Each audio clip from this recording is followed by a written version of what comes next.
Alright, hello everybody. Welcome to a new Solon Studios live stream. Today it's not a severe weather coverage. Neither is it a stream with Hudson Fab WX. It's a stream about WeatherWise. We're gonna be showing you guys how to use WeatherWise and all that stuff. Probably the last stream you're gonna see with this up here and this over here because I'm gonna be getting StreamYard Premium. Here, do you want to see the perks of StreamYard Premium, guys? So I can tell you guys. Here, just go to stream. I can't because I'm in the studio, obviously. I can't leave the studio or the stream will end. But today we're going to be talking about how to read radar with WeatherWise.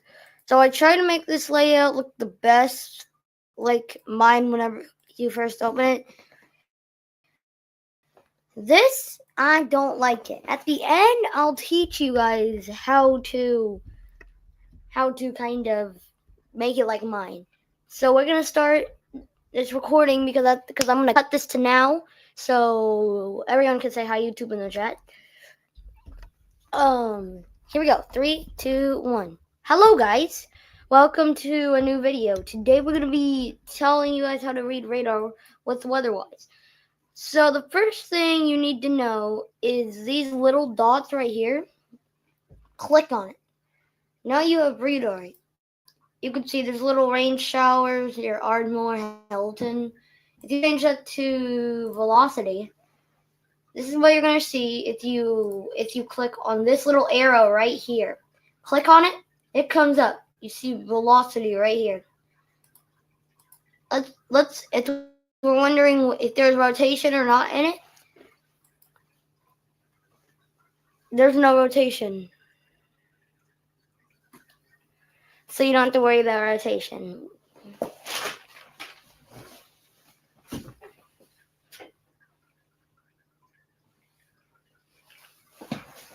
But, so if you want to look at the correlation coefficient shows the debris. So it looked up in the clouds. If it sees, a brick. If it sees a brick in the clouds, it will correlate. It will correlate in the radar. If that was a brick right there, that definitely would confirm that there's a tornado right there. That's not a tornado. I was just using that as an example. That's the three main radars us Stormwarn Studios meteorologists use this. But there's a whole bunch of other radars you could use, like precipitation type, differential reflectivity, spectrum width, specific phase, hydrometeor classification, enhanced exotops, storm relative velocity, vertical and grid liquid, 1 hour precip, and storm total precip accumulation. So that's all radars you could use. The three main I use are reflectivity, velocity, and correlation coefficient. Well, that's here to decide. The next thing and if you scroll down, there's a whole bunch of other settings. If you want to see without turning on, I'm going to head out to Oklahoma just for this so I can give you guys an example. Hang on, let me find a good storm. Yeah, like you see these little lines right here? These lines display where the storm is going. So this shows that this storm is going to head up east, and then it's going to go a little bit north. So that's how storm tracks work. I personally always turn them off, but yeah, you can turn them on or off, whatever you want to do. 3D radar, this is how you can do this. Yeah, but that's pretty cool, isn't it?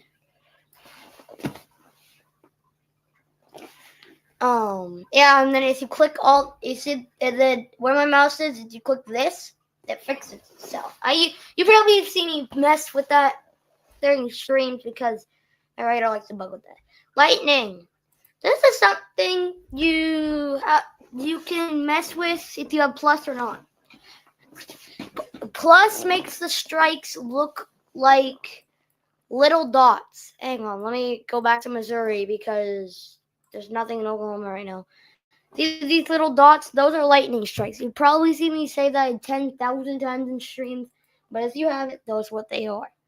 Standard, you can see you get the actual lightning photo, but you can see way more of the lightning pops up when you use plus. So to use that, you need to buy plus.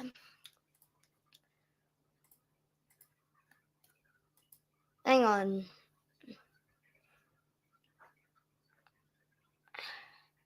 Hey, I need to get plus.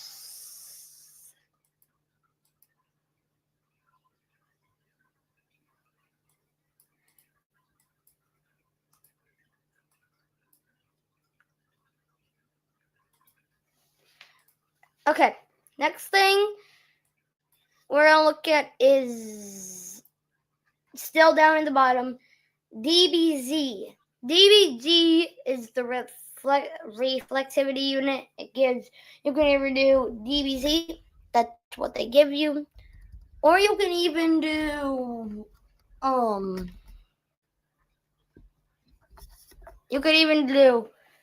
DBZ plus RR or DBZ plus RR M/HR.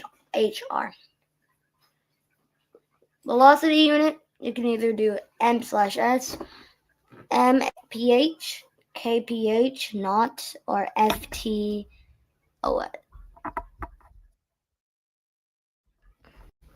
Can you guys hear me? Is my mic working? Yeah, okay. Yeah. So the next thing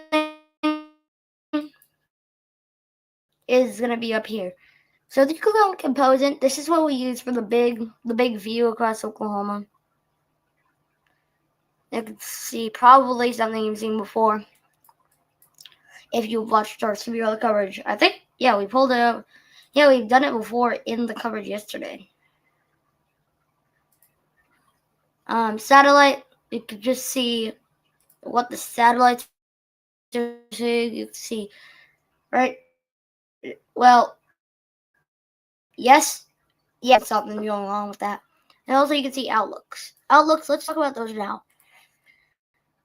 This is how you can see the future in severe weather. Like today, there's going to be a general thunderstorm risk. Tomorrow, there's a marginal risk.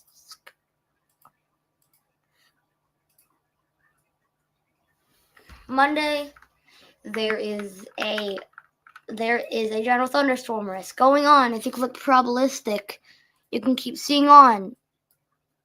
Tuesday, there's no risk. Wednesday, there's no risk. Thursday, there's no risk. Friday, there's no risk. And Saturday, there's no risk. So you could go all week with this. Just the day 4 through 8 is just not, it doesn't look as good as the outlooks. Like you can't see the general thunderstorm risks. You can't see the marginal risks. You can't see the enhanced risk. You can't see the enhanced risk, but you can't see the moderate general thunderstorm or marginals. Anyhow, and you can for the only 2 days you can look at the tornado, wind, hail outlooks. Probably see me use that. And this little thing right here, this is where you can search for location. Like let's say I want to search for Oklahoma City. Type.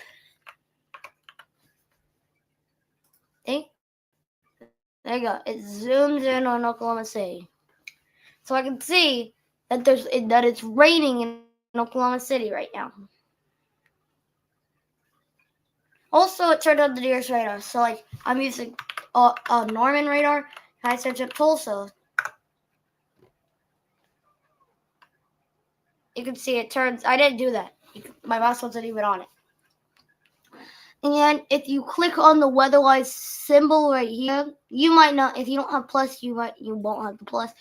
But you can see you got some settings you can change around with. You see download iPhone/Android app. There you go. You can download them right there.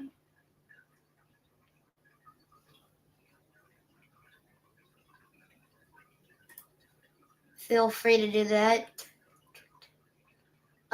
Follow us on X. There we go. This is gonna come up. Okay. You can see that they have an X I'm already following. Free. And then there's another way to see their apps. But yeah. They show new warnings that get issued sometimes.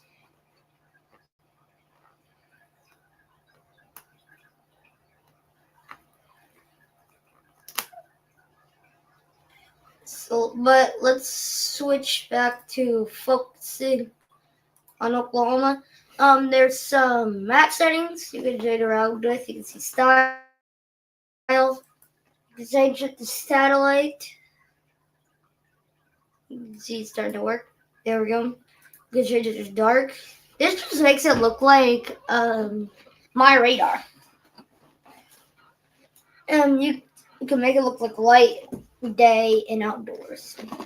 And if you scroll down a little more, country settings, you can make the borders a little big. And you can change the style. You can change the style, color, font weight, media. So that's probably how big it is. So it's probably how big the thing is. Yeah, and there's a whole bunch of other settings. I'll let you guys go customize with that. And by the way, if you want to reset all the settings you've added there, just click this button right here.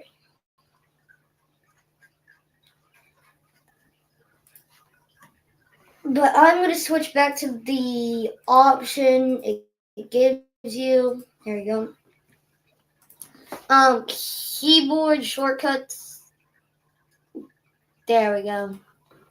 You can just kind of look at. So if I click Shift +1,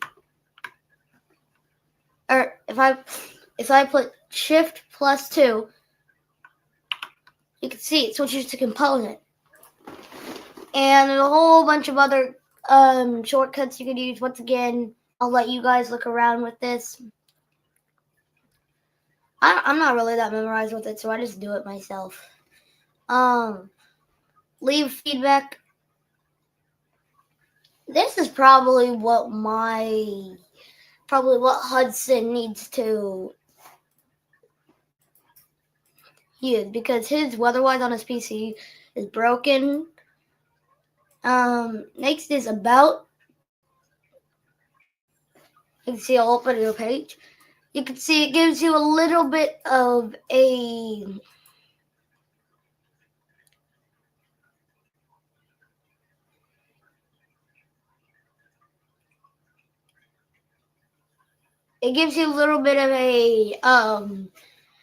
description about the radar. Once again, you can download it for iOS, Android, and available for Plus subscribers.